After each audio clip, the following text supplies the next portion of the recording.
तो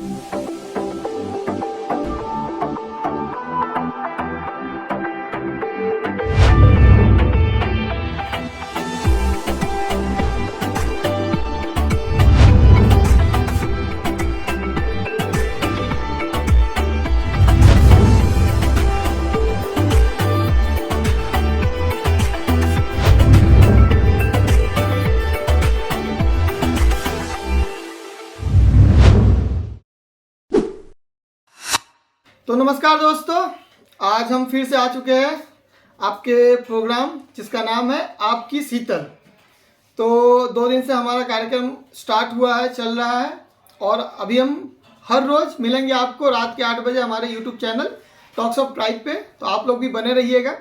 तो आज हमारा तीसरा दिन है और हम स्टार्ट करते हैं आज का शो। हमारे साथ मौजूद है हमारी शीतल दीदी। धन्यवाद राजा बेटा। ओके, तो चलिए अब स्टार्ट करते हैं जो हमारा डेली का काम है। जो क्वेश्चन वगैरह जो हमें आए हैं, कुछ क्वेश्चन बहुत सारे लोगों ने हमें भेजा है, तो हम उन क्वेश्चन को आज आपके सामने फिर से प्रस्तुत करते हैं और चाहेंगे आपकी कुछ राय उस पर। डेफिनेटली। तो एक क्वेश्चन मेरे पास आया हुआ है। इस क्वेश्चन में एक्चुअल सही बात पूछा गया है कि आप लोगों का सुप्रीम कोर्ट का जजमेंट का क्या हुआ। इसका अभी तक आप लोगों ने कुछ बताया नहीं है, सो दैट्स व्हाई लोगों ने ये पूछा है। हाँ, ये बहुत अच्छा सवाल किया। जिस भी महोदय या मोहतरमा ने ये सवाल किया उनको मैं सबसे पहले थैंक यू, क्योंकि ये बहुत वाजिब सवाल है। दरअसल बात ऐसी है कि सुप्रीम कोर्ट में काफ़ी लंबे अरसे से आई थिंक कुल पिछले 12 साल से केस मैटर पेंडिंग है, और 12 साल से मैटर पेंडिंग है। उसको हम जब भी उठाते हैं तो उस मैटर को फिर वो लोग डेट्स को आगे पीछे करके यूं ही मतलब इस तरीके से एक वहाँ पे एक खेल खेला जा रहा है। मैं दुर्भाग्यवश ये शब्द सुप्रीम कोर्ट के लिए मैं ये इस्तेमाल कर रही हूँ, उसके ऊपर मैं ये बोल रही हूँ कि सुप्रीम कोर्ट में डेट्स का हेराफेरी हो रहा है, और डेट्स के हेराफेरी के वजह से आज तक अभी तक सुनवाई होने नहीं दे रही है। जब सुनवाई नहीं होगी तो फैसला कहाँ से आएगा। तो हम सुनवाई के लिए इसीलिए हमने सुप्रीम कोर्ट को भी बहुत बार हमने अपनी तरफ से हमने विनती की है कि संविधान का सर्वश्रेष्ठ जो हमारा जो इस देश में जो लोकतांत्रिक देश है हमारी इस लोकतांत्रिक देश में सबसे पहला जो प्रथम स्थान सुप्रीम कोर्ट जो फोर्थ पिलर ऑफ द ये डेमोक्रेसी है। Fourth pillar of the democracy में एक पिलर थर्ड पिलर जो होता है वो अपना जुडिशरी सिस्टम होता है। तो जुडिशरी सिस्टम का सबसे सर्वोच्चतम न्यायालय जिसे कहा जाता है, वहां पे अगर इस तरीके से हेराफेरी चलती रहेगी तो देश की जनता को न्याय कहाँ मिलेगा। न्याय के मंदिर में ही घोटाला चल रहा है। न्याय के मंदिर में आपको कंप्यूटर जनरेटेड डेट दिखा देता है, एंड देन उस डेट को फिर आगे करके उसको घसीट के 12 साल से अभी तक घसीटा पिटता जा रहा है। तो मैं आज भी सुप्रीम कोर्ट से मैं अभी भी आपके इस चैनल के माध्यम से भी मैं दरख्वास्त करना चाहूंगी कि इस तरीके की ये जो आप लोगों के वहाँ कोर्ट के अंदर जो भी कुछ चल रहा है इसको बंद कीजिए, और हमारा जो माननीय जो चीफ जस्टिस ऑफ इंडिया है जो अभी नया मतलब सिलेक्ट होकर आए हैं कॉलेजियम के माध्यम से, तो उनसे भी मैं रिक्वेस्ट करना चाहूंगी कि सर आप इन पे थोड़ा जोर डालिए, क्योंकि एक न्याय को पाने के लिए अगर 12-13 साल निकल जाती है, सुनवाई नहीं होती है, हमने फाइल कर दी, मतलब जिसने भी फाइल कर दी, कोई भी आम जनता फाइल करने जाता है, फाइल कर दी और उसके बाद में फिर सुनवाई नहीं होती है, फिर कोर्ट का क्या फायदा। बिल्कुल स्थिति यही है। मतलब आपका कहना यही है कि सनी देओल का एक डायलॉग है ना कि तारीख पे तारीख इंसाफ नहीं मिलता जज साहब, मिलती है तो बस तारीख। एग्जैक्टली वो सनी देओल जी ने फिल्मों में कहा था, लेकिन ये हमारे रियलिटी में, हमारे देश में, हमारे रियल लाइफ में ये हो रहा है जी। ओके। तो अब फिर से हम आते हैं जो अभी मामला गर्म है, अरुणाचल में जो मामला गर्म चल रहा है एपीपीएससी लीकेज के मामले में। तो इसमें एक क्वेश्चन बहुत ज़्यादा सर्कुलेट हो रहा है, लोगों के बीच में चल रहा है ना, कुछ लोग अपोज कर रहे हैं, कुछ लोग सपोर्ट कर रहे हैं नल एंड वॉइड का लेके। तो इसमें कुछ लोग ऐसे बोल रहे हैं कि हम इसलिए अपोज कर रहे हैं नल एंड वॉइड को क्योंकि उसमें मेरे फैमिली मेंबर जो मेरे खानदान से या फिर मेरे क्लान से फर्स्ट थे जो कोई गवर्नमेंट जॉब उनको मिला है। ठीक है, तो इसलिए वो लोग चाहते हैं कि भाई मेरा ये ना हो, मतलब मेरे फैमिली का भी नाम इसमें बदनाम हो जाए अगर वो लोग उनका वो पद अगर छीन लिया जाएगा। एक ये क्वेश्चन निकल गया, तो इस पे कुछ आप कहना चाहेंगे? नहीं, देखिए, नल एंड वॉइड इसलिए होना जरूरी है कि पक्षपात ना हो। मैं बार बार कह रही हूँ, आज तीसरी बार कह रही हूँ कि नल एंड वॉइड होना इसलिए जरूरी है, पक्षपात ना हो, किसी को फेवरिज्म ना हो, किसी को नेपोटिज्म ना हो। नीट एंड क्लीन मतलब तरीके से अगर इन्वेस्टिगेशन होती है और जो दोषी पाया जाता है उस दोषी को मतलब सख्त से सख्त, कड़ी से कड़ी सजा देना चाहिए, और जो निर्दोष है वो निर्दोष ही साबित होंगे। उसमें क्या है, निर्दोष वाले निर्दोष ही साबित होंगे। उसके बाद में अपना जो ये जिन्होंने बिल्कुल एक अपने मेहनत से जो नौकरी उसने हासिल की है, जो मुकाम उसने अचीव किया है, उनकी रिस्पेक्ट रखी जाएगी। मैं तो सरकार से मैं यही कहना चाहूँगी, जब इन्वेस्टिगेशन प्रक्रिया जब स्टार्ट होगी तो इन्वेस्टिगेशन बिल्कुल एक प्रॉपर तरीके से अगर करवाएंगे, प्रॉपर तरीके से करेंगे, तो वहाँ इन्वेस्टिगेशन में तो दूध का दूध पानी का पानी क्लियर हो जाएगा कि भाई इसने घोटाला नहीं किया है, इसने घोटाला करके एक अलग तरीके से इन्होंने पिछले दरवाजे से एंट्री मार के नौकरी हासिल किया, या फिर इसने नहीं किया है। तो जिसने नहीं किया उसके साथ तो न्याय ही होगा ना, उसमें अन्याय होने का तो कोई सवाल ही पैदा नहीं होता है। बहुत ही अच्छा आंसर है इसका, क्योंकि अब नॉर्मल सा बात है, अगर किसी के परिवार से कोई फर्स्ट टाइम अगर सरकारी नौकरी मिला तो ये सच में गर्व की बात है, क्योंकि वो बंदा इतने जद्दोजहद के बाद एक गवर्नमेंट जॉब मिला उसको, तो उसने तो ऑब्वियसली उसके लिए मेहनत किया ही होगा। अब आगे हम भी दुआ करते हैं कि जिनके परिवार में ऐसा है, क्योंकि वो गर्व वाली बात है, तो आप भी मनाइए, आप भी ये चीज़ कोशिश कीजिए, प्रे कीजिए कि आपके परिवार के लोग उसमें शामिल ना हो, क्योंकि ये एक किसी एक को बचाने के चलते बहुत सारे निर्दोष लोग उसमें मरे जा रहे हैं। ठीक है, तो एक और क्वेश्चन मैं पूछना चाहूँगा, ये जस्ट मेरा थिंकिंग है, एज ए नॉन ट्राइबल होके मैं ये क्वेश्चन पूछना चाह रहा हूँ आपसे कि अरुणाचल में क्या नॉन ट्राइबल लोग जो बाहर से आते हैं, लाइक बिहार से, यूपी से, बहुत सारे बाहर जगह से जो आते हैं, असम से भी लोग आते हैं, वहाँ पे लोग अपनी दुकान लगाते हैं, कमाते हैं। ठीक है, तो क्या होता है कि बाहर के लोग तो अच्छे से कमा लेते हैं वहाँ, लेकिन वहाँ के लोग ही क्यों नहीं कमा पाते? ये चीज़ मतलब मैं खुद वहाँ पे रह चुका हूँ, मुझे ये फील हुआ कि अगर वहाँ के लोग ही इतने समर्थ हो जाए तो बाहर के लोगों के ऊपर डिपेंड नहीं होना पड़ेगा ना। देखिए, सबसे इम्पोर्टेंट बात यह है कि अरुणाचल की जो अभी स्थिति है वो बिल्कुल एक ट्रांजिशन पीरियड में चल रहा है। और ट्रांजिशन पीरियड का मतलब क्या होता है आपको पता होगा, ट्रांजिशन इंग्लिश शब्द है, परिवर्तन। हाँ, परिवर्तन। तो ट्रांजिशन पीरियड का मतलब होता है कि लोग कुछ अभी अपने आप को समझ नहीं पा रहे, अपने आप को समझने की कोशिश कर रहे हैं, कुछ सीखने की कोशिश कर रहे हैं। तो इसके चलते जो लोग ऑलरेडी एडवांस है, आप लोग जो सेंट्रल इंडिया से आते हो, मेनलैंड इंडिया से आते हैं, तो वो लोग तो obviously they are more advance than the our hilly people. तो हमारे पहाड़ी लोग क्या होते हैं, हम लोग पहले तो कुछ साल पहले तक तो, अरे कुछ साल पहले की बात छोड़ी दीजिए, अभी भी ऐसी गांव से जहां पर सड़कें नहीं है, बिजली नहीं है, तो वहां का रहन सहन कैसा होगा? पहाड़ों पर रहते हैं, वहां तो पानी, खेती नहीं है, कोई एग्रीकल्चर नहीं है, बस झूम खेती करते हैं और जंगल के फल फूल खा के जी लेते हैं। तो इस स्थिति में अभी हमको आप लोगों से बहुत कुछ सीखना है, हमको समझना है। जैसे हम सीखेंगे, समझेंगे, तभी तो कहते हैं शिक्षा नहीं तो कुछ भी नहीं। तो जब तक शिक्षा नहीं होगी, तो शिक्षा का हाल तो आपने देखा ही, अरुणाचल में कितने ऐसे स्कूल है जहाँ पर सिर्फ बैल बकरियां रहते हैं, बच्चे तो कभी जाते नहीं है, और कितनी ऐसी गांव है जहाँ पर स्कूल ही नहीं है, विद्यालय ही नहीं है। तो इस ट्रांजिशन पीरियड में ऑफ कोर्स जो भी एडवांस वाले लोग हैं वही बहुत कुछ कर, कमाने का जरिया भी उनको पता होता है और कमाने का तरीका भी उनको पता होता है।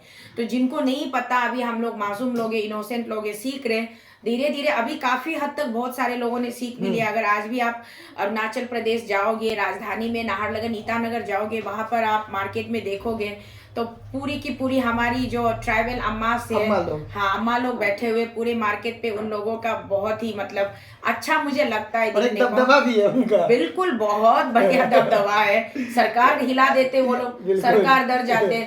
अरे अपना मजिस्ट्रेट बुलडोजर लेके पीछे हटना पड़ता है, बुलडोजर के ऊपर चढ़ जाते अम्मा लोग, बर्दाश्त नहीं करते। तो ये एक अच्छी परिवर्तन हो रही है, अच्छी प्रोग्रेस हो रही है। और अभी आपने खुद बोला आप अरुणाचल में इतने साल से रहे हो, आपको खुद पता है वहाँ का कैसा है सिस्टम। लोग सीख रहे धीरे धीरे, अभी व्यापार में भी आएंगे।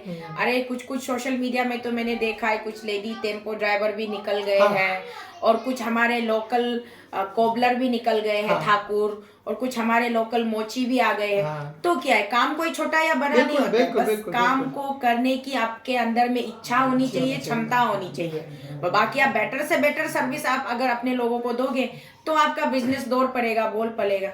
तो अभी बस लोग सीख रहे हैं और आगे भी बहुत ज्यादा लोग सीख जाएंगे।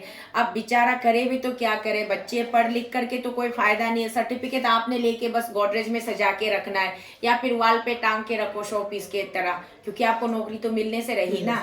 नौकरी तो अमीर घरों में चले जाते हैं, सूटकेस में भर भर के आते हैं, उसके बाद अमीर घरों में चले जाते हैं। तो गरीब बच्चे करे तो क्या करे, अब तो सीख ही रहे लोग। ठीक, क्योंकि जैसा दीदी ने कहा ना कि काम कोई भी छोटा या बड़ा नहीं होता।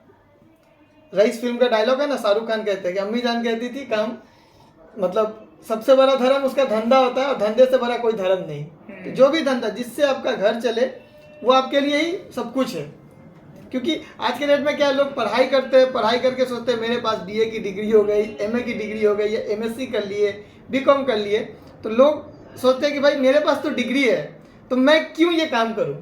आज के डेट में मैं नॉर्मल से बताऊंगा, ईटानगर नाहरलगुन में कितने सारे कार वॉश सेंटर खुले हुए हैं। आप अगर एक कार वॉश सेंटर भी खोल के बैठ जाते तो महीना का कम से कम 50,000 कमाओ, कम से कम कमाते हैं। लेकिन लोग नहीं करेंगे, क्यों? क्योंकि उनके पास बीकॉम का डिग्री जो पड़ा हुआ है, वो कैसे उसको बताएं कि भाई मैं बीकॉम करके कार वॉश कर रहा हूँ। लेकिन आप बीकॉम करके आप एज ए एम्प्लॉय के ही काम करोगे तो ज़्यादा से ज़्यादा कितना मिलेगा? अगर आप बहुत ही अच्छे होंगे तो 30,000, इससे ज़्यादा सैलरी नहीं मिलेगा। लेकिन आप कार वॉश करो तो आपको 50,000 से भी ज़्यादा कमा सकते हो। तो दीदी ने बहुत ही अच्छा कहा कि काम जो होता है कोई छोटा बड़ा नहीं होता, क्योंकि काम काम है। एक और क्वेश्चन अभी फिर जो आपके प्यारे किरण रिजिजू साहब है, लोग कह रहे हैं कि नाम तो उनका किरण है लेकिन वो हमेशा अंधकार वाला काम करते हैं। हे भगवान। तो क्योंकि और एक बात है ना कि वो बोलते हैं कि अरुणाचल एक कॉलोनी के तरह है, जैसे आपने भी कहा था कि उनके ये कहे हुए शब्द हैं कि अरुणाचल एक कॉलोनी की तरह है। तो अगर वो एक कॉलोनी को नहीं संभाल सकते तो एक देश को संभालने में कितने समर्थ है? मैं एक काम करती हूँ, किरण जी के वहाँ ऑफिस में शायद कौन बैठे है, मैं कोशिश करूंगी कि आपको एक बार उनका अपॉइंटमेंट मिल जाए। आप एक बार ये सवाल उनसे जाके सीधा मुंह पूछिए ना कि भैया आप तो एक छोटे से कॉलोनी को अगर नहीं संभाल पा रहे हो तो पूरे जो 150 करोड़ का जो अपना जो जनजाति वाला बड़ा महादेश है भारत देश, उनको आप कैसे संभाल लेते हो?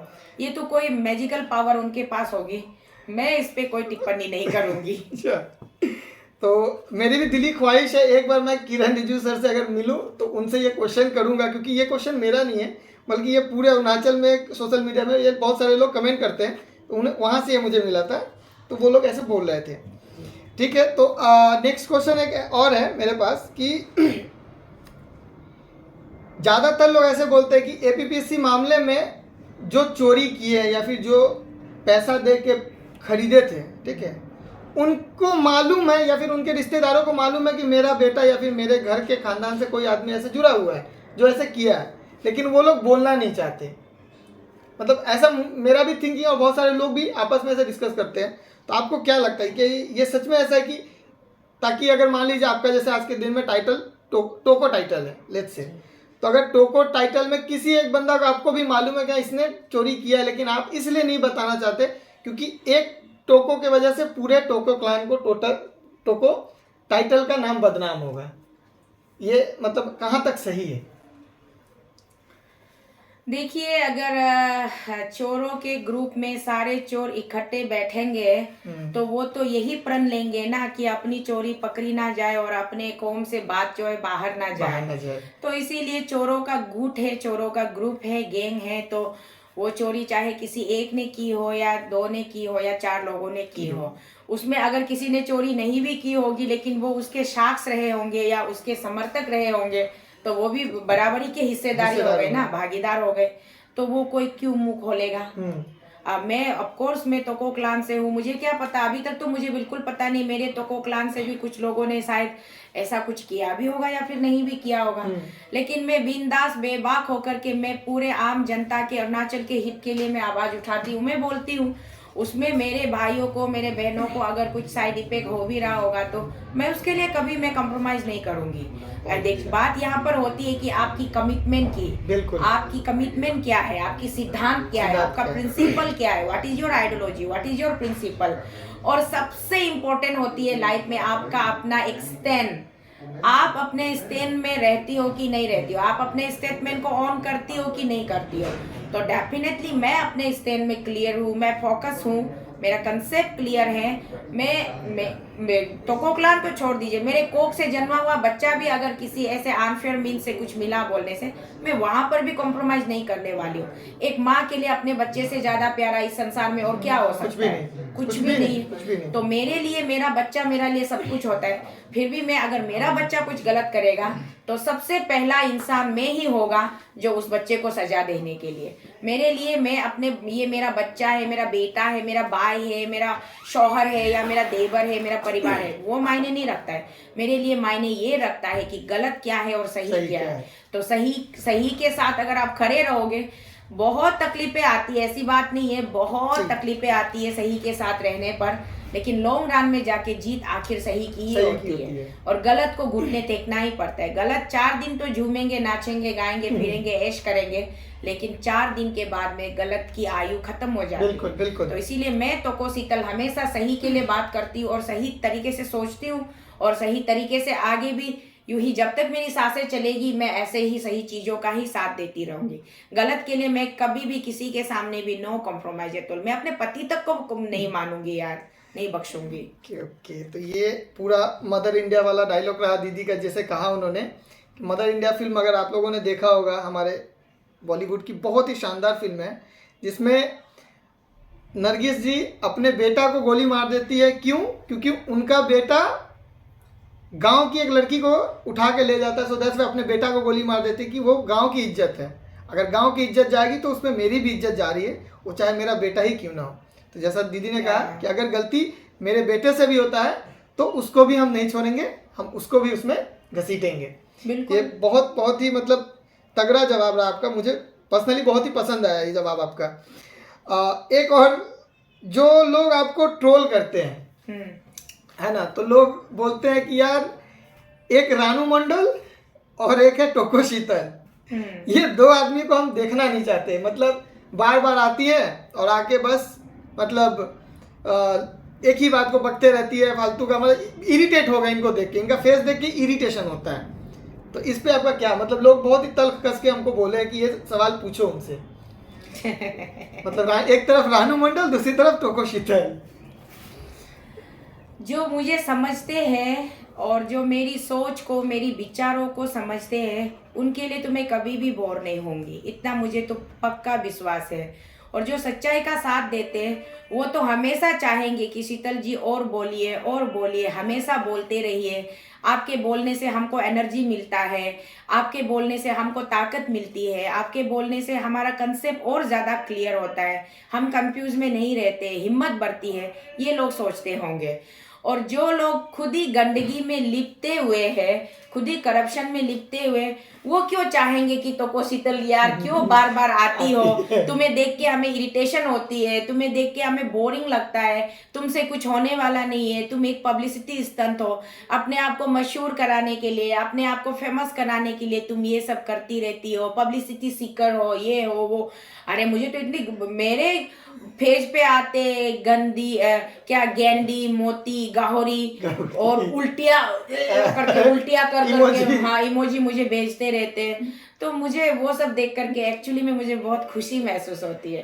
कि खुशी इसलिए महसूस होती है कि यार मैं जीत रही हूँ, मैं उन लोगों को इरिटेट कर पा रही हूँ जो लोग मुझसे सहमत नहीं है। और जो लोग मुझसे सहमत नहीं है, मतलब कौन लोग मुझसे सहमत नहीं है? वही लोग जो लोग गलत कर रहे हैं, जिनका भाई भतीजा चाचा मामा क्या बाप माँ जो भी कोई होगा राजनीति में होगा, वो करप्शन कर रहा होगा, या फिर कोई ऑफिसर में होगा, अधिकारी में होगा राज्य की, तो सरकार के अधिकारी में होंगे, वो लोग करप्शन करेंगे, उनके जो भी रिलेटिव्स होंगे, जो भी कुछ भी होंगे, या फिर वही खुद लोग शायद फेक आईडी बनाकर बोलते होंगे कि तोको शीतल को देख देख के बोर हो गया, ये हो गया, उल्टी आ रही है, घिन लग रहा है, ये वो। यार आपको, अगर आप इसी मेंटेलिटी और इसी करप्शन के साथ जियोगे तो आपको सारी जिंदगी मुझे झेलना पड़ेगा। मैं तो पीछे हटने वाली नहीं हूँ, बोलती रहूंगी, आती रहूंगी, आपको मैं इतना इरिटेट कर दूंगी कि या तो आप खुद ही ये दुनिया छोड़ के भाग जाओ या फिर आप संभल जाओ, सुधर जाओ। जिस दिन राज्य से करप्शन खत्म हो जाएगा उसके बाद आप लोगों को तो शीतल को और बर्दाश्त करने की जरूरत नहीं पड़ेगी। तब मैं भी शांति से अपने घर में बैठूंगी, अपने बच्चों के साथ रहूंगी, अपने नाती पोतों के साथ जीऊंगी और घर के काम में बहू बेटियों के साथ हाथ बटाऊंगी।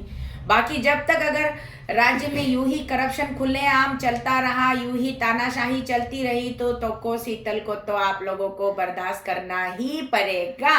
ये मेरा आप लोगों से क्लियर एंड कट मैसेज है। और दूसरी बात रही रानो जी की, वाह क्या सुरीली आवाज है उसकी, क्या मीठे वॉइस है उसकी। अरे उसको एक आप राजा बेटा, आप जैसे किसी सोशल मीडिया एक्टिविस्ट ने उसको रेलवे प्लेटफॉर्म पे, हावड़ा प्लेटफॉर्म पे देखा, क्या चैटर्जी था उनका नाम, कुछ सौम्य कुछ चैटर्जी थे। तो उस चैटर्जी बेटे ने उसको जस्ट एक वीडियो बनाया, उसके बाद उसको वायरल किया तो वो रातों रात स्टार बन गई। अब रानू मंडल जी ने थोड़े उनसे कहा था कि बेटा मेरा वीडियो शूट करो और उसको सोशल मीडिया पे डाल दो और मुझे स्टार बनाओ।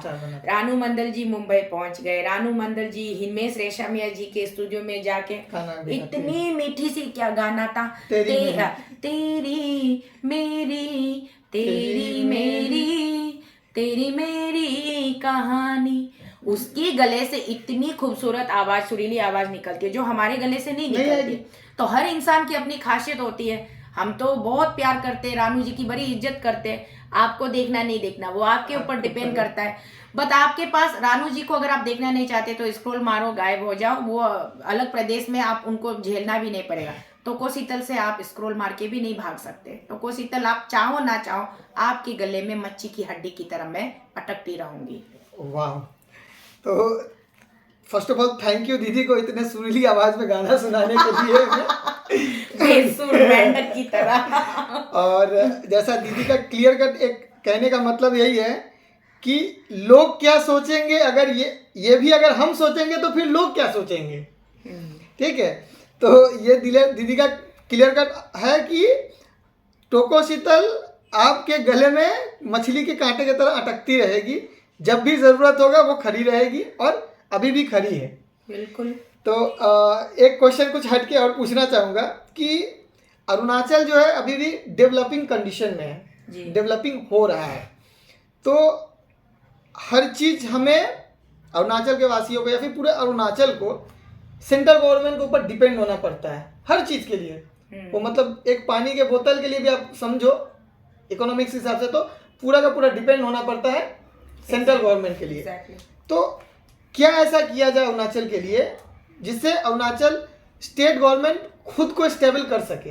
इसके लिए उनको क्या इंडस्ट्रियलाइज करना चाहिए, क्या ऐसा करना चाहिए कि वो अपने ऊपर सेल्फ डिपेंड हो सके, हर बार सेंट्रल के आगे भीख ना मांगना पड़े कि हमें इतना बजट दो, हमें इतना ये दो, हम ये करेंगे वो करेंगे। आपका मतलब इस पर कुछ विचार है तो कहिए। देखिए ये बहुत बड़ा सवाल है और आपने अभी रिसेंटली 20 फरवरी को हमारे देश के राष्ट्रपति जी महामहिम द्रौपदी मुर्मू जी भी अरुणाचल पहुंची थी और वो एक समारोह था। हाँ। क्या समारोह था आप जरा मुझे याद दिलाइए। स्टेटहुड डे था हमारा। हाँ, स्टेटहुड डे, एग्जैक्टली। तो कई सारे लोगों ने फेसबुक पर, सोशल मीडिया पर happy statehood day, happy statehood day का मैसेज शेयर किया। बिल्कुल। आपको टोको शीतल की तरफ से वो मैसेज कहीं दिखा? कहीं नहीं, कहीं नहीं। क्योंकि ये जो स्टेटहुड हमें मिला है it's a completely defective statehood और हमारे पास आज खुद का बैकअप क्यों नहीं है? Because of this defective statehood. Article 371H आप देखिए, आपको एक राज्य तंत्र का तो राज्य का स्टेटस तो दे दिया, लेकिन एक पावर भारत की सरकार ने, सेंट्रल गवर्नमेंट ने अपने पास रिजर्व करके रखा कि अरुणाचल प्रदेश स्टेट में जो भी कुछ माइंस आएंगे, मिनरल्स आएंगे या फिर कुछ भी वहाँ की जो भी प्रॉपर्टी होगी उस पर राज्य के सरकार का अधिकार नहीं है, उस पर भारत के सरकार का अधिकार है। अच्छा। तो भारत के सरकार का अधिकार होने के वजह से चाहे हमारे स्टेट से नामचिक नागपुर कोल माइन बोलिए या फिर कारसांग क्रूड ऑयल डेपो बोलिए या फिर बड़े बड़े पावर प्रोजेक्ट्स बोलिए, कुछ भी बोलिए, अगर आप कुछ भी करना चाहते हो, राज्य की सरकार इंडिपेंडेंट अपने आप से वो डिसीजन नहीं ले सकते। अरुणाचल की जनता चाह करके भी वो नहीं कर सकते। तो इसीलिए हम चाहते हैं कि अरुणाचल को पूरी फुल प्लेज एक स्टेट का दर्जा दिया जाए, हाफ स्टेट का दर्जा दे। पहले तो यूनियन टेरिटोरी था, हाँ। फिर उसको जबरदस्ती स्टेट बना दिया, हाँ। और लेजिस्लेटिव असेंबली का सीट तो दे दिया, उसके बाद में पॉलिटिकल पावर आपको दे दिया, बट आपको अपने ही प्रॉपर्टी के ऊपर आपको मालिकाना हक नहीं दिया। तो मैं किस बात के लिए खुशी मनाऊं कि यार मुझे स्टेटहुड मिला है तो बधाई हो, बधाई। बधाई किस बात का? घर मेरा है, मैं रह रही हूँ, लेकिन मैं घर पे किराएदार की तरह रह रही हूँ, इसका मालिक कोई और होता है। तो ये बहुत ही सेंटिमेंटल बात है और स्टेप मदरली ट्रीटमेंट है भारत की सरकार की तरफ से।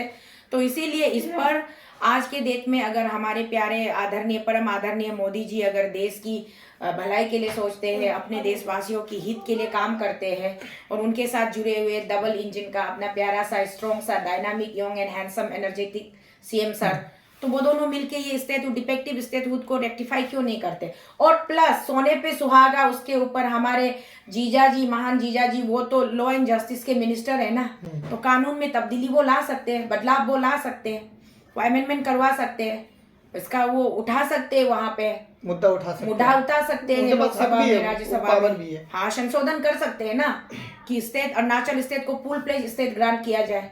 तो जब फुल प्लेज स्टेट ग्रांट होगा तब जाके, जब मेरे जमीन के ऊपर, मेरे वायु के ऊपर, मेरे पानी के ऊपर मेरा अपना मालिकाना हक होगा, तब जाकर के मैं कुछ भी करूंगी तो स्टेट को रेवेन्यू जनरेट होगा ना।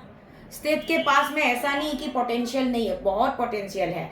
हमारे पास में नेचुरल माइंस एंड मिनरल्स का भी पोटेंशियल है, हमारे पास में फ्लोरिकल्चर, हमारे पास में कुदरत ने इतने प्यार से हमें नेमतें दी है कि इतना अच्छा मोर देन 500 एबव वेराइटीज है ऑर्किड के, हाँ, तो ऑर्किड का पोटेंशियल है हमारे पास में हॉर्टिकल्चर सेक्टर में जिंजर का पोटेंशियल है, हमारे पास में इलायची का पोटेंशियल है, हमारे पास में ऑर्गेनिक टीज का पोटेंशियल है, हमारे पास में हाइड्रो प्रोजेक्ट्स हमारे पास जनरेट करने के सबसे बढ़िया पोटेंशियल तो हाइड्रो प्रोजेक्ट्स का है, by taking care of the people's livelihood.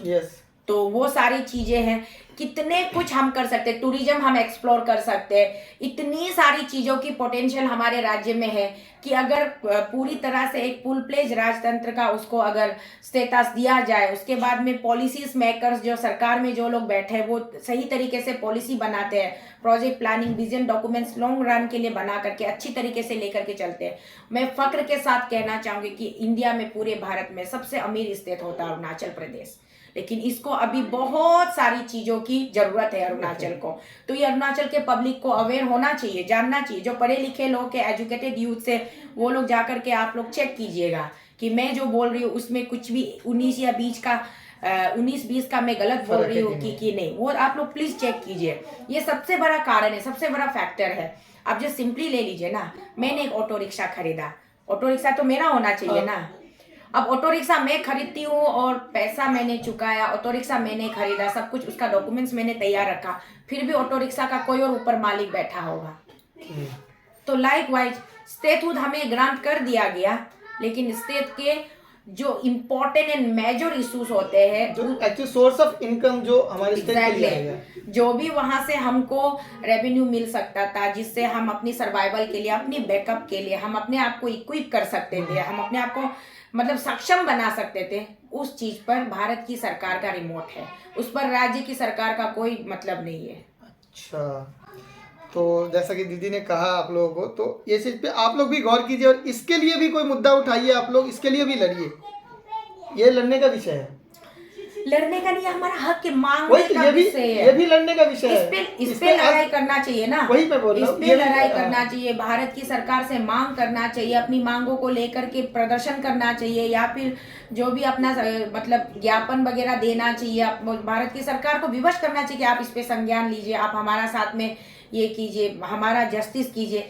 ये नहीं करके आपस में मुक्का मुक्की लगते रहते हैं, और सरकार तो जैसे मतलब मानो एक स्टेटहुड जब स्टेट डिक्लेयर कर दिया, एक लेजिस्लेटिव असेंबली को वहां पे स्थापित कर दिया और एमएलएस बनने का मौका मिल गया लोगों को, तो मानो कि जो भी कोई एमएलए बन के आ जाते वो लगता है कि वो नेक्स्ट टू द गॉड है और उनको करप्शन करने का खुला लाइसेंस मिल गया है। तो करप्शन कर करके वो अपने बीवियों को लग्जरी कार दिलवा रहे, अपने बच्चों को लग्जरी कार दिलवा रहे, अपने बच्चों की बहुत ही हाई कॉस्ट ड्रग के पैसे उनके पास में होते हैं। बच्चे लंदन जाते हैं, बिर्मिंगम जाते हैं, कहाँ कहाँ जाते हैं, कनाडा जाते हैं, पता नहीं।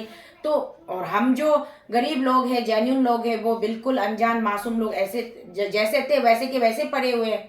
तो इसीलिए मैं कहती हूँ कि पढ़े लिखे एजुकेटेड यूथ्स को एक्टिव पॉलिटिक्स में पार्टिसिपेट करना है। एक्टिव पॉलिटिक्स में पार्टिसिपेट करके जो उन्होंने पढ़ के रखा हुआ है, जो जानकारी उन्होंने हासिल करके रखा हुआ है, वो उसको तो इस्तेमाल करना चाहिए ना।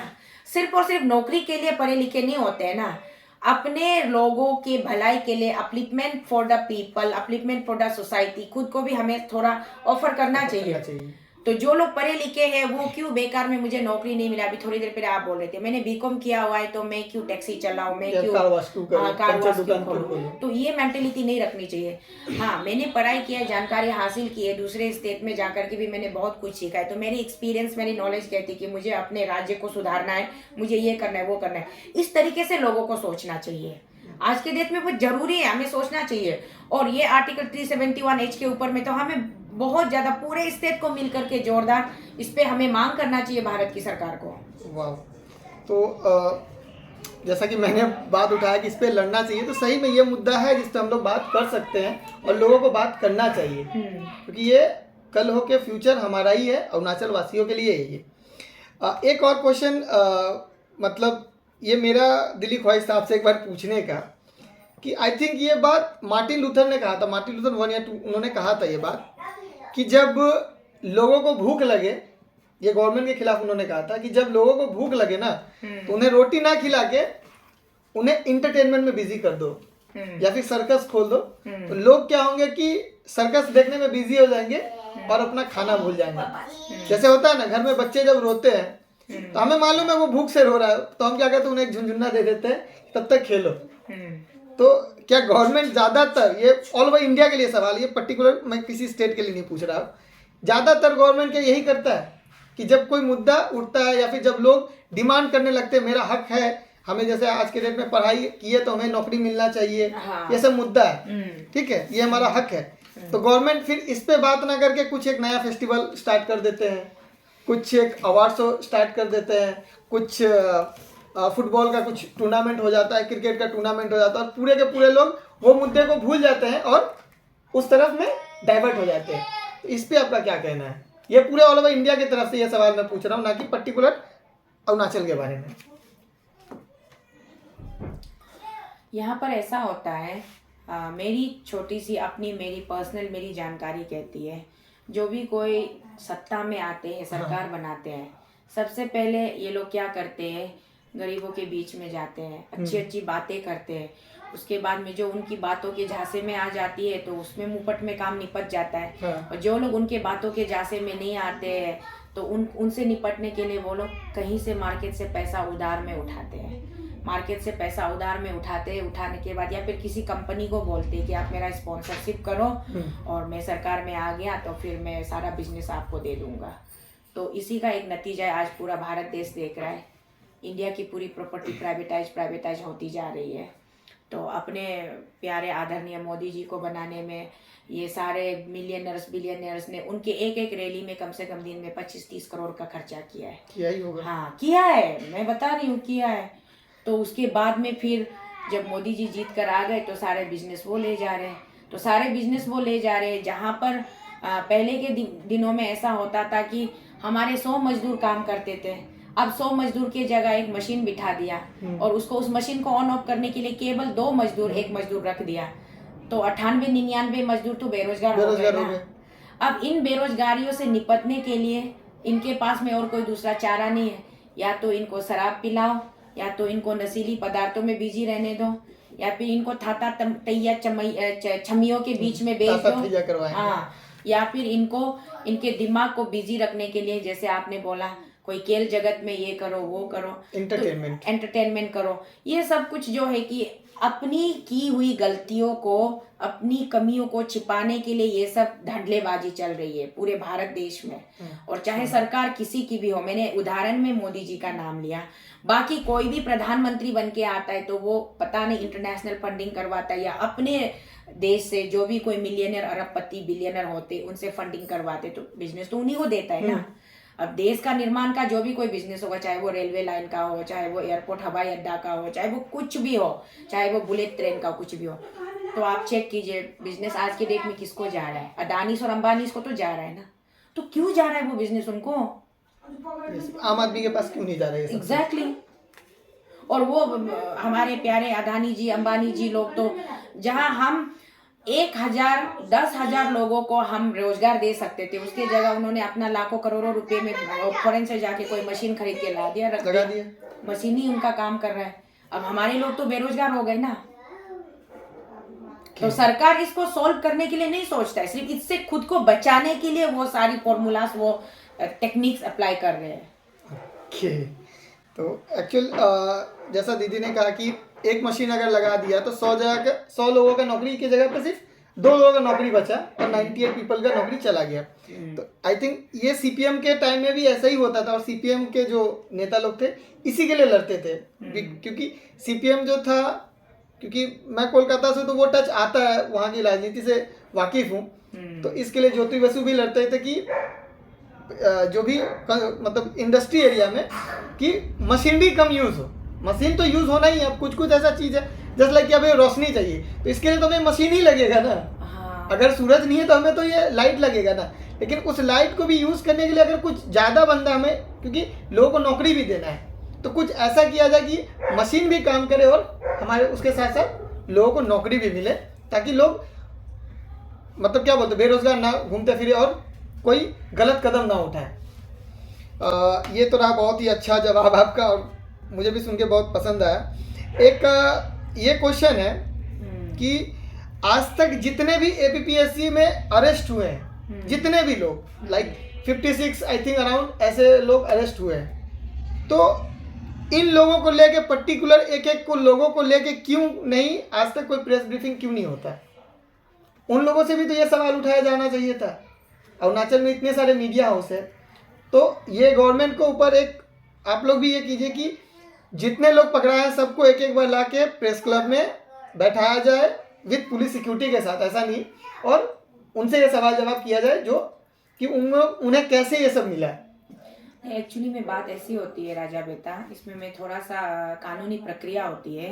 एक जो कानूनी प्रक्रिया में ऐसा होता है कि जब इन्वेस्टिगेशन, इंक्वायरी जब बीच में हो, अंदर प्रोसेस में हो, तो उन चीज़ों को पब्लिकली उजागर नहीं किया जा सकता, क्योंकि उसमें क्या होता है कि इन्वेस्टिगेशन में टेम्परिंग हो जाता है। तो इन्वेस्टिगेशन में टेम्परिंग हो जाता है, बायस हो जाता है, सब जुडिस हो जाता है, तो इसीलिए शायद अभी तक ये पब्लिकली नहीं किया होगा। बट जितना अरेस्ट हुआ है उससे तो हम बिल्कुल सेटिस्फाइड नहीं है, जिनको अरेस्ट करना चाहिए। ये अभी आप सुन रहे हो ना, निप्पो नाबम का अरेस्ट क्यों नहीं हुआ, हर कोई तो सवाल यही पूछ रहा है, और यहाँ पे वो लोग जवाब दे रहे हैं कि निप्पो नाबम का इसमें डायरेक्ट इन्वॉल्वमेंट दिखाई नहीं दे रहा है। एक तो सबसे पहला एक्सक्यूज ये था कि निप्पो नाबम के अगेंस्ट में कोई एफआईआर नहीं था। उसके बाद दूसरा अभी मुझे सुनने को ये आ रहा है कि निप्पो नाबम का डायरेक्ट इन्वॉल्वमेंट दिखाई नहीं दे रहा है, कोई सबूत नहीं है। यार पहले आप पकड़ो तो सही, पकड़ो, उसको इंट्रोगेट करो। 24 आवर्स के लिए तो ऐसे भी पकड़ के रखा जा सकता है। पकड़ो, इंट्रोगेट करो। नंबर 1 में बारी कैसे बोलती हूँ, उनके नाम का चलो मान लेते उनके नाम का कोई एफआईआर नहीं है, ठीक है, एफआईआर नहीं है, लेकिन उनके चेयरमैनशिप के अंदर में इतने सारे धंधलेबाजी हो गई, इतने बड़े घपलेबाजी हो गए, तो इसका सीधा जिम्मेदार कौन होता है? चेयरमैन होता है। जैसे कि आज हम स्टेट में जब भी कुछ भी करप्शन होता है, किसी भी डिपार्टमेंट में करप्शन होता है, तो हम इसका रिस्पॉन्सिबल किसको ठहराते हैं? वहाँ के मुख्यमंत्री को, पेमा खांडू जी को। उनका नाम हम बार अपने लफ्ज पे लेते रहते हैं। अब तो आदत सी हो गई है, सुबह उठती हो तो भी मुंह से चाय मांगने के बजाय पेमा निकल के आ जाता है। तो इस तरीके से मतलब कुछ भी होता है, भले ही पेमा जी का उनमें कोई इन्वॉल्वमेंट ना होता होगा, फिर भी हम मजबूर होते हैं उनका नाम लेने के लिए कि भाई आप राज्य के आप मुख्य हो, you are the head of the state, तो हमको आपका नाम लेना पड़ता है। उसी तरीके से इस एपीपीएससी पूरे जॉब स्कैम में इसका जिम्मेदार, पूरा का पूरा जिम्मेदार चेयरमैन के ऊपर जाता है। जब चेयरमैन के ऊपर जाती, जबकि आप 34-36 अरेस्ट कर चुके हो और इतने लोगों को आप अरेस्ट कर चुके हो और इतनी चीजें बातें जब आपकी हाथ से निकल चुकी है, मामला जब आपके हाथ से निकल चुकी है, तो सरकार को क्या करना है? एक सुओ मोटो इशू करो, उसको कॉग्निजेंस ले लो, पुलिस होम डिपार्टमेंट आपके एनी टाइम जाके उसको अरेस्ट कर सकते हो, अरेस्ट करके लेके आइए, डिटेन करके लेके आइए। अरेस्ट इन द सेंस आप उसको पूछताछ के लिए लेके आइए, फिर उनसे जांच पड़ताल उन्हीं से शुरू कीजिए ना। सबसे पहले कहाँ इधर उधर गली गली भटकोगे भाई? दूसरे तीसरे के पास भटकने का मतलब है कि आप खुद को गुमराह करे हो। सबसे पहला काम है कि आप निपो नाबाम जी को पकड़ो, उसके बाद में उसके लिए किसी एफआईआर की आपको मोहताज होने की जरूरत नहीं है। आपके पास में लीगली वो प्रोविजन है कि सुओ मोटो के तहत आप उसको अरेस्ट कर सकते हैं, क्योंकि ये पब्लिक इशू बन चुकी है। तो आप उसको अरेस्ट करके आप उनसे सवाल जवाब करो, उनसे पूछताछ करो। उसके बाद में धीरे धीरे आप चीजों को इसमें किसका कितना क्या इन्वॉल्वमेंट है, वो तो धीरे धीरे पूरा पिक्चर क्लियर हो जाएगा ना। तो आप एक काम करने का एक तरीका होता है, आप उस प्रोसेस के माध्यम से नहीं होकर के साइड बाय साइड कहाँ गली है, मेन रोड छोड़ के लिंक रोड ढूंढ के घूम रहे हो, तो कहाँ सोल्यूशन होगा? तो अभी इसको सोल्व करेंगे बोल के इन्होंने हामी भरा है ना। हामी भरा है, तो लेट्स सी 1 महीने के अंदर क्या करता है। वही तो हम कल भी मैं कह रही थी, मैं तो मुस्कुरा कर हंस कर खुश होकर कह रही हूँ कि बहुत अच्छी बात है, सरकार ने ये जिम्मेदारी ले ली है। तो कम से कम अब एक मौका सरकार को भी मिलता है कि आप अपने आप को साबित करो, और उससे बड़ा मौका तो हम पब्लिक को मिल रहा है ना। अगर सरकार नहीं करता है तो पब्लिक आपको तो और चिंता करने की जरूरत ही नहीं है, सरकार को अच्छा सबक आप सिखा दोगे, इसमें क्या है। क्योंकि जो पैन अरुणाचल का डिमांड था, चार्टर ऑफ डिमांड, उसमें फर्स्ट उनका डिमांड ही यही है कि निप्पो नाबाम का अरेस्ट होना हमें चाहिए। उनका फर्स्ट डिमांड ही यही है। तो लेट्स सी क्या होता है, और उन्होंने तो एक्सेप्ट किया है, तो hope for the best. Yes. और एक क्वेश्चन जो थोड़ा तीखा हो सकता है, आपके जवाब मतलब मैं चाहूँगा आप इसमें बोले कि ना बोले वो आपके ऊपर डिपेंड है, आप पास आउट भी कर सकते हैं अगर आपको लगे इसका जवाब नहीं देना है तो। कि एक वक्त ऐसा था कि आपसू जो था हर चीज़ के खिलाफ लड़ता था, हर चीज़ के खिलाफ पावर में रहता था। तो आज के डेट में आपसू के खिलाफ लोग कैंपेन चला रहे हैं, ठीक है। तो ऐसा क्या हुआ आपसू के साथ कि एक वक्त में लोगों की बात को मनवाने वाला, लोगों के लिए खड़ा होने वाला आपसू का जो एक पावर था, आज के डेट में वो पावर खत्म हो रहा है। तो इसके पीछे रीजन क्या है? मैं आपको यहाँ पे क्लियर करना चाहती हूँ बेटा, आपसू के पास में पावर नहीं था और ना ही आज भी पावर है और ना कभी होगा। आपसू एक स्टूडेंट कम्युनिटी का, एक all Arunachal Pradesh student union, एक स्टूडेंट कम्युनिटी का एक पेरेंटल ऑर्गेनाइजेशन है, और जो कि स्टूडेंट कम्युनिटी को रिप्रेजेंट करते हैं। तो इसीलिए ना उनके पास पहले भी कोई पावर था, ना आज भी है, ना कल भी रहेगा। उनके पास अगर कुछ था तो पहले उनके पास जनता का विश्वास था, जनता का विश्वास था उनके पास, क्योंकि वो शुरुआत के दिनों में आपसू लोग जो भी इशूज रेज करते थे या कुछ भी करते थे, जनता आंख मूंद कर उन पर भरोसा करते थे और वो कोई कंप्रोमाइज वगैरह नहीं करते थे। वो वाकई में अपने स्टेट के हित के लिए, अपनी जनता के हित के लिए वो लोग सरकार से लड़ जाते थे। ऐसे कितने आपसू के आउटगोइंग आपसू के प्रेसिडेंट्स होंगे, फॉर्मर प्रेसिडेंट्स होंगे, जो लोग जेल में उन्होंने रात काटे हैं, दिन काटे हैं अपने स्टेट के इश्यूज को लेकर के। तो आज का जो अभी का जो हाल फिलहाल का आपसू का वर्किंग स्टाइल मुझे ठीक से नहीं पता, मैं उन पर कोई कटाक्ष नहीं करते हुए भी मैं इतना जरूर कहना चाहूंगी कि मेरे newly elected team of that team Apsu, मेरे भाई दोजी ताना तारा साहब जी, आपका जो टीम का वर्किंग स्टाइल क्या है वो तो मुझे नहीं पता, वर्किंग पैटर्न कैसा है मुझे नहीं पता, लेकिन लोग आपसे धीरे धीरे अपना भरोसा खो रहे हैं। तो मैं आपसे ये रिक्वेस्ट करना चाहूंगी कि आप लोगों को लोगों के भरोसे को अपने ऊपर से हटने मत दीजिए। आप पहले के जैसे पुराने जमाने के आपसू के लीडर्स ने जो भी एग्जाम्पलरी सेट करके रखा हुआ, जो अच्छे अच्छे काम किए, आप उनको भी थोड़ा सा आप देख लीजिए, पढ़ लीजिए, देख लीजिए, उनसे भी कुछ सीख लीजिए, और साथ ही साथ कुछ इनोवेटिव आइडिया लगाकर आप अपने स्टेट के इंटरेस्ट के लिए आप काम कीजिए ना। लोगों का भरोसा कम होने मत दीजिए। अगर लोगों का साथ ही नहीं रहेगा, लोगों का भरोसा ही नहीं रहेगा, फिर लोगों के लिए आप काम कैसे कर पाओगे? तो लोगों के लिए काम करने के लिए आपको ब्रॉड होना पड़ेगा, मैच्योर होना पड़ेगा। मैच्योर तो आप है ही, नो डाउट, थोड़ा सा ब्रॉडनेस होना पड़ेगा, थोड़ा आपका लेंथ एंड ब्रीथ को थोड़ा बढ़ाना पड़ेगा, सोच विचार का वो ये रेडियस को थोड़ा बढ़ाना पड़ेगा। हाँ, उसके बाद में आप लोगों के अच्छाई के लिए, लोगों के भलाई के लिए, स्टेट के इंटरेस्ट के लिए काम कीजिए, तो लोगों का भरोसा नहीं टूटेगा। अदरवाइज ये इस तरीके से आपसू को ट्रोलिंग करना और ये लिखना विखना, कोई भी आदमी बंदा, एक मैं भी जैसे मोबाइल पकड़ के रूम में बैठ के कुछ भी लिख सकती हूँ, ट्रोलिंग कर सकती हूँ, इट्स वेरी इजी। बट जब आप प्रैक्टिकली उस फील्ड में जाओगे, मैदान में जाओगे, तो आपको पता चलता है कि काम कितना जोखिम का होता है। अब मुझे नहीं पता इसके अभी का प्रेजेंट का सिनारियो में आपसू इतना ट्रोलिंग क्यों खा रहा है, मुझे समझ में नहीं आ रहा है। और मैंने बस उस दिन इतना ही सुना था कि टीम आपसू, टीम आंसू और टीम ये pan Arunachal joint steering committee के लोग जब होम मिनिस्टर जी के कमरे में गए थे, ऑफिस में गए थे डिस्कशन के लिए, तो उस पे शायद आपसू के कुछ लोगों ने ब्रदर तेची पुरू जी के ऊपर हाथापाई करने की कोशिश की, या फिर बहुत ही मतलब हॉट आर्ग्यूमेंट हुआ, डिबेट हुआ। हाँ। तो इसी तरीके से मुझे सुनने को आया, ये कितना सच है मुझे नहीं पता। अगर ऐसा हुआ है तो मेरे ख्याल से इट्स वेरी अनफॉर्चुनेट, बहुत ही वाली बात है, ये बहुत ही अनफॉर्चुनेट बात है। ऐसा नहीं होना चाहिए, चाहे वो तेचिपुरु बाई जी हो, नाबम दोदुम जी हो, ताना दोजी जी हो, आप लोग सब हमारे स्टेट के वेलफेयर के लिए अपने अपने रिप्रेजेंटेटिव्स, जो कि आप जिस ऑर्गेनाइजेशन या जिस भी कम्युनिटी को आप रिप्रेजेंट कर रहे हो, उसके लिए, उसके वेलफेयर के लिए आप लोगों को लड़ाई लड़ना है। तो लड़ाई किससे लड़ना है? सरकार से लड़ना है। जो कहते हैं ना, दुश्मनों का दुश्मन भी अपना दोस्त हो जाता है। जब अगर हमारी दुश्मनी एक ही से है, तो हमारी दुश्मनी किससे? सिस्टम से है। सरकार बोले तो हम सिस्टम से दुश्मनी है, सिस्टम को हम रेक्टिफाई करना चाहते हैं, सिस्टम को सुधारना चाहते हैं, सिस्टम को बेटर बनाना चाहते हैं, तो हमें मिलजुल के लड़ना चाहिए ना।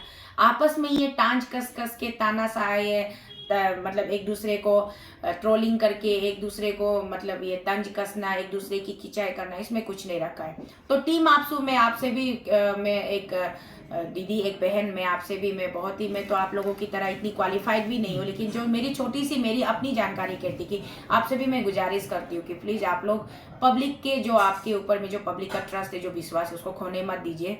हमेशा पब्लिक के साथ बने रहिएगा, तो पब्लिक आपके साथ जरूर रहेंगे। तो बहुत ही अच्छा रिक्वेस्ट भी रहा, और एक तरह से अगर एक बड़ी दीदी की तरफ से आप लोगों को समझाया गया कि आप लोग कैसे इस पर आगे बढ़ सकते हैं अगर आप लोग इस पर फॉलो करें तो। एक और क्वेश्चन ये मैं पूछना चाहूँगा कि अरुणाचल के जो लोग होते हैं जी, इनके अंदर पेशेंस क्यों नहीं होता? क्योंकि ये सब मतलब हर चीज़ को उन्हें जल्दी चाहिए। आज मतलब हम कुछ डिमांड किए, उसका फुलफिल हमें कल चाहिए तो चाहिए। ये क्वेश्चन नॉट ओनली अरुणाचली, हाँ, not only Arunachali, it depends on person to person. आपको पता है अरुणाचली के बारे में शायद में रखे, हम जब पंजाब में जाते हैं, कोई हादसा हो जाता है, तो हमारे जो सरदार जी या फिर जो सरदारनी होती है, वो पहले जा कर के खस के एक थप्पड़ मारते हैं, थप्पड़ जड़ते हैं, उसके बाद में वो पूछते लो क्या हुआ था।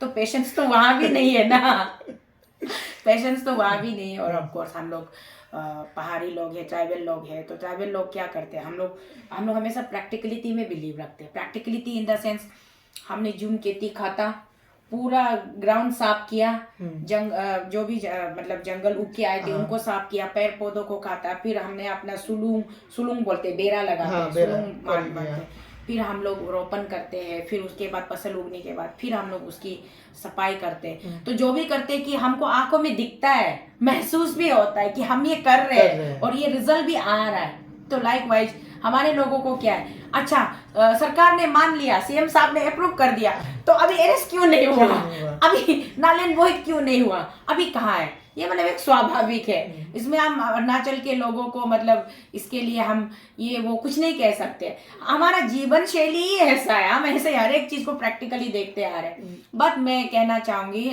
पेशेंस रखना जरूरी है, पेशेंस रखना जरूरी है। इसलिए मैं बार बार आपके माध्यम से, हमारे इस टॉक्स ऑफ ट्राइब चैनल के माध्यम से बार बार मैं रिक्वेस्ट करती हूँ कि चलो 1 महीना तुम सरकार को देते हैं, 1 महीने के बाद में अगर सरकार कुछ नहीं करता है, तो फिर अपने पास, आपके और हमारे पास में वजन बहुत ज़्यादा बढ़ जाएगा बात करने का, हमारे पास में बहुत पॉइंट्स रह जाएंगे, और सरकार को सबक सिखाने का भी हमारे पास में एक अच्छा खासा ग्राउंड बन जाएगा। तो इसीलिए पहले हम देखते हैं ना सरकार क्या करते हैं। ओके, ये बहुत सारे क्वेश्चन तो अभी है ही मेरे पास, ठीक है, तो मैं ज़्यादा लंबा नहीं करूँगा और 1 या 2 क्वेश्चन करके ख़त्म करूँगा। तो एक पर्सनल क्वेश्चन जो मैं पूछना चाहता हूँ आपसे कि अरुणाचल का जब से गठन हुआ, जब से अरुणाचल बना है, आई थिंक 72 के बाद से इलेक्शन होना आई थिंक स्टार्ट हुआ है, 1972। तो तब से लेके आज तक, फ्रॉम 1972 से लेके 2023 तक, टिल नाउ, आज के डेट तक आपके नज़र में सबसे बेस्ट कोई लीडर अगर हुआ है तो कौन हुआ है? वो हो सके आपके ग्राम पंचायत के भी कोई लोग हो तो आप उनका नाम ले सकते हो। मैं नहीं, जरूरी नहीं कि वो कोई बड़े नेता ही हो, या फिर मतलब आपके स्टेट में, मैं ऑल ओवर इंडिया की बात नहीं कर रहा है। देखिए, सबसे बेस्ट डिक्लेयर करने के लिए जो एक हम स्टोरी होती है, जो एक मूवी होती है, एग्जाम्पल जो फिल्म होती है, उस फिल्म को हम स्टार्ट से लेके एंडिंग तक देखते हैं। उसके बाद में हम बैठ करके डिस्कस करते हैं कि किसका परफॉर्मेंस कितना बढ़िया था। अब हमारा स्टेट में अभी तक वो एंडिंग हुआ नहीं है। अब इतने लीडर्स आएंगे और भी कितने कितने लोग आएंगे, उनका परफॉर्मेंस हम देखे बिना ही कैसे डिक्लेयर कर दे कि वो बेस्ट था या ये बेस्ट था। तो जिन्होंने भी अपनी अपनी एरा में जिन्होंने भी जो भी काम किया है, अपने आप को best of the best service उन्होंने दिए होंगे, तो कोशिश किए रहे होंगे। नहीं तो जब देश आज़ाद हुआ था, 47, हाँ, जब देश आज़ाद होता तब का तो अरुणाचल का हाल ऐसा नहीं था ना। तो अभी अरुणाचल कितना प्रॉस्पर हो चुका है, कितना प्रोग्रेस हो चुका है। उसमें कई सारे नेताओं का योगदान है, कई सारे नेताओं का हाथ है, सिर्फ एक नेता का योगदान नहीं है। अब ये आज के डेट की अभी का जो वर्तमान काल का जो सरकार है, भारतीय जनता पार्टी का, भाजपा का जो सरकार है, वो कहते हैं कि कांग्रेस के जमाने में ये नहीं था, वो नहीं था। कभी कभी कहते हैं कि 70 साल कांग्रेस ने देश को लूटा है। तो 70 साल पहले जब देश आजाद हुई थी, तब देश की स्थिति ऐसी थी क्या? बिल्कुल नहीं। तो इन 70 सालों में कांग्रेस ने भी तो बहुत कुछ काम किया है ना, बहुत योगदान दिया है, तभी तो देश को इतना आगे बढ़ाया है। तो अभी बीजेपी वाले उसको और ज़्यादा अच्छा बेहतर बना सके, तो ये तो हम भी चाहते हैं। उसके बाद में हमारे अरुणाचल में, मैं अभी तक ज़्यादा नेताओं के ऊपर मैंने कभी ध्यान नहीं दिया कि कौन से नेता ने कितना बेस्ट ऑफ द बेस्ट काम किया है। बट मैं इतना ज़रूर मानती हूँ, सबने अपने अपने तरीके से बेस्ट ही किए रहे होंगे। और कुछ लोगों ने निर्माण करने में बेस्ट किया होगा, कुछ लोगों ने करप्शन करने में बेस्ट किया होगा, मैं नाम नहीं लूंगी। बट आगे देखते, और भी सीरीज अभी बाकी है, पिक्चर अभी बाकी है। ओके, तो ये लास्ट क्वेश्चन कहूँगा, और ज़्यादा क्वेश्चन आज नहीं है मेरे पास, कि एसी का मूवमेंट जब चला, ठीक है, एसी लगभग 2022 के जून जुलाई से स्टार्ट हुआ था मे बी, और आज 2023 का फरवरी महीना भी खत्म होने को चला है। तो इतने दिनों से लगभग उधर 6 महीना और इधर 2 महीना, 8 महीना का, लगभग 8 से 9 महीना का ये प्रोसेस हो गया, ठीक है। तो आपको ऐसा लगता है कि इस एसी के वजह से बहुत सारे लोगों का पेट चल रहा है और इसका बहुत फायदा भी उठाया गया है अलग से? एएसी का फायदा क्या हुआ है, मैं इन शॉर्ट में बता दूं, बस ये मेरा लास्ट क्वेश्चन है। एएसी का फायदा ये हुआ है कि जब एएसी बना तब लोगों ने मजाक में हल्के में लिया, हाँ, कुछ नहीं होने वाला। फिर एएसी ने जब रिगोरसली अपना जब मुहिम स्टार्ट किया, जब पैदल चलना शुरू किया और अपने मुद्दों को लोगों के सामने रखना शुरू किया, तो इससे एएसी का 2 फायदा हुआ है। 2 फायदा बोले तो एक फायदा हमारे अरुणाचल की जो आम जनता थे, जो सहमे हुए थे, डरे हुए थे, कंफ्यूज थे, वो लोग बिल्कुल जाग गए, एनर्जेटिक हो गए और वो बिल्कुल तैयार हो गए फाइट बैक करने के लिए। ये हमारा पॉजिटिव फायदा हुआ। और इसका उल्टा नेगेटिव फायदा ये हुआ, there are some vested interest people, जो कि पेमा खांडू जी से उनका कोई खल्लस है, या फिर पेमा खांडू जी ने उनको हराया होगा या कुछ किया होगा। राजनीति में, राजनीति की बात कर रही हूँ। तो कुछ ऐसे बंदे हैं, कुछ ऐसे मेंटेलिटी वाले लोग हैं जो पेमा खांडू से मतलब बदला लेना चाहते हैं, समथिंग लाइक कि उनको भी मजा चकाना चाहते हैं। तो ऐसे लोगों ने कोशिश किया कि हम वो चेहरे से बिल्कुल हमारे सामने नहीं आए, लेकिन कुछ लोगों को भेजा और किया कि हम एएसी के सपोर्ट में है, एएसी अच्छा काम कर रहे हैं, मतलब आग भड़काने वाली बात कर करके वो मतलब अपना रंजिश निकाल रहा था। ये उनका फायदा है। और तीसरा सबसे महत्वपूर्ण फायदा ये है कि पेमा खांडू जी के सरकार के अंदर में जितने भी विधायक हैं, मंत्रीगण हैं, सब लोगों ने पेमा खांडू जी को एक ट्रीट में ले लिया। देखिए, आप मेरे कंस्टिट्यूंसी में मुझे इतना फंड देंगे या फिर इतना पैसा देंगे तो मैं आपके समर्थन में बिल्कुल नहीं हिलूंगा। अदरवाइज एएसी वाले तीक कह रहे कल को कुछ भी हो सकता है, तो ऐसा करके ब्लैकमेलिंग करके now conclusion is that VAAC team became ATM cards for those legislatures and those some of the ministers those who are blackmailing our honorable chief minister. तो चीफ मिनिस्टर साहब मजबूर है क्योंकि उनको अपना मेजोरिटी खोना नहीं है, सरकार उनको चलाना है, चाहे वो करप्शन करके चलाए या फिर वो अच्छा काम करके चलाए या तानाशाही करके चलाए, उसको तो गद्दी पे बैठना ही। तो अपना कुर्सी जाने के डर से वो लोगों को खुश करने के चक्कर में वो बांटते रहे जो भी है। ये अंदर की बातें लोग मुझे बताते हैं, वो सरकार के वाले ही मुझे बताते हैं कि मैडम आपकी वजह से ऐसा हो रहा है, ये हो रहा है, वो हो रहा है। तो नाउ टीम AAC जो है Arunachal against corruption team headed by Toko Sital, leaded by Tame Tuvin, ये जो टीम है ये बन चुके हैं सेंसेशनल एक ATM card for the legislatures and for some of the ministers. और ये बन चुके हैं एक torch bearer of the state, जो कि अपने लोगों को सही रास्ता दिखाने में, सही बात बताने में और सही जगह पहुंचाने की कोशिश में लगे हैं। हम खुद कुछ नहीं बने हैं, हम बस जैसे थे वैसे हैं, लेकिन हमको कुछ लोगों ने अपने अपने तरीके से और कुछ लोगों ने राजनीतिक गलियारों से भी लोग आए, कुछ लोग हमारे ऊपर में हाथ, हमारे कंधे पे बंदूक रखकर राजनीति खेलना चाहते थे, हमने उसको भी अलाउ नहीं किया, हम अलाउ करेंगे भी नहीं। हम ऐसे लोगों से दूर रहते हैं। जरूरत पड़ी ज्यादा हमें परेशान किया तो हम कुछ राजनेताओं का नाम भी आपके सामने हम रख देंगे, परोस देंगे कि भाई देखिए ये राजनेता था, ये पॉलिटिशियन थे, इन्होंने कोशिश किया कि हमारे कंधे पर बंदूक रखकर पेमा खांडू जी पर निशाना साधा जाए, लेकिन हम ऐसा नहीं है। हम सिर्फ और सिर्फ करप्शन मिटाना चाहते हैं और करप्शन के हम क्रूसेडर्स हैं। We are only the crusaders of corruption. हमको सिर्फ करप्शन नहीं चाहिए इस स्टेट में, बस यही है। Thank you so much for this question बेटा, बहुत सेटिस्फाई लगा। एक्चुअल मेरा क्वेश्चन लास्ट था, लेकिन अभी जो आपने इतने अच्छे से कहा तो एक क्वेश्चन मेरे दिल से उभर के आ रहा है कि कभी कभी ऐसा नहीं लगता कि गवर्नमेंट से बोला जाता है, बहुत सारे नेताओं ने कहा, यहाँ तक कि चीफ मिनिस्टर साहब ने भी कहा, ये फुल्ली एक पॉलिटिकल मोटिवेटेड टीम है, ठीक है। तो कभी कभी आपको ये नहीं लगता कि काश ये पॉलिटिकल मोटिवेटेड होना चाहिए था, बिकॉज कि एक तरफा गवर्नमेंट है सरकार की, तो क्यों नहीं ये पॉलिटिकल मोटिवेटेड क्यों नहीं हुआ? ये होना जरूरी था कि नहीं, ये बताइए। मैं कितने दिनों से चिल्ला कर जंतर मंतर से भी मैंने बोला कि यार कोई पॉलिटिशियन है तो सामने आ जाओ, कोई पॉलिटिकल पार्टी का, उस पॉलिटिशियन को सामने आना पड़ेगा ना, ऑन करना पड़ेगा ना अपना डिसीजन। कोई पर्दे के पीछे छिप करके बोलेगा कि मैं आपका सपोर्ट करूंगा, आप लोग आगे बढ़िए, वो हमसे नहीं चलेगा। आप आइए, कैमरे पर बैठिए, हमारे जैसे पब्लिकली बैठिए और बोलिए सरकार आप गलत काम कर रहे हो और हम इसके विरुद्ध हैं, हम स्टैंड लेते हैं। हाँ, विरोध प्रदर्शन करने में अगर वाकई में आप राजनेता है, आप पॉलिटिशियन है, तो आपको तो प्राउडली आना चाहिए था, आते ही नहीं है। मैं तो कितने दिनों से चिल्ला रही थी, कौन सा पॉलिटिकल पार्टी का नेता है, भाई आओ हमसे मिलो, बात करो यार, इस मुद्दे को आप लोग उठा लो, ले लो, हमें छुट्टी दे दो, हम घर जाए, लेकिन कोई आते ही नहीं। सब डरपोक है। डरपोक इसलिए है कि उनको पेमा खांडू जी से डर तो लगता है, उनको पेमा खांडू जी से actually they want blessing from the Pema Khandu ji, चाहे वो किसी भी पॉलिटिकल एफिलिएशन में अलग अलग पार्टी में रहते होंगे, बट उनको प्यार और मोहब्बत आशीर्वाद तो पेमा खांडू जी से चाहिए, इसलिए वो लोग चमचागिरी करने में बिजी है, वो नौटंकी बाज ऐसा। इसीलिए मैं कहती हूँ कि अभी इलेक्शन आने वाले, तो ये लोग किस मुंह से जाएंगे इलेक्शन में वोट मांगने के लिए और अपने प्रत्याशी को क्या कह के उतारेंगे, मुझे तो समझ में नहीं आ रहा है। तो बहुत बहुत शुक्रिया दीदी आज के टॉपिक के लिए। मतलब ये क्वेश्चन आई थिंक मुझे नहीं लगता कि आज तक किसी ने किया होगा। जब दीदी ने बोलना स्टार्ट किया तो मेरे दिल से ये क्वेश्चन निकल गया, तो बहुत ही अच्छा लगा इसका जवाब भी सुन के मुझे। तो आज के लिए thank you so much everybody. फिर कल मिलते हैं, कल शाम को, फिर कल हम आते हैं चकमा एंड हाजोंग इशू पर बात करेंगे। यस ठीक है, तो हम उसी पर बात करेंगे। तो आज के लिए थैंक यू सभी को थैंक यू, और कल मिलते हैं टॉक्स ऑफ ट्राइब चैनल पे रात के 8 बजे।